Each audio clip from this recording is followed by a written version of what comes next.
वास्तवमा महाशिवरात्रि के हो त? यसलाई नेपालमा किन मनाइन्छ? महाशिवरात्रि हिन्दू धर्मका प्रमुख चाडमध्ये एक हो। शिव अर्थात् शिव र रात्रि अर्थात् रात। यो दिन शिवप्रतिको भक्ति, उपवास, जागरण, रातभर जागा बस्ने र पूजा आराधनामा बिताइन्छ। प्राय फाल्गुन कृष्ण चतुर्दशीका दिन महाशिवरात्रि पर्दछ। नेपालमा यसलाई किन मनाइन्छ त? नेपालमा महाशिवरात्रिलाई मनाउनुको कारण नेपाल परम्परागत रूपमा शिवभक्त देश मानिन्छ। विशेष गरी पशुपतिनाथ मन्दिरमा यस दिन ठुलो मेला लाग्छ।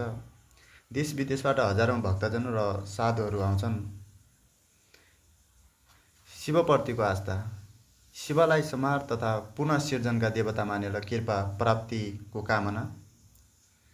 पौराणिक विश्वास, यस रात शिवले ताण्डव नृत्य गरेको वा शिव पार्वती विवाह भएको मान्यता रहेको छ।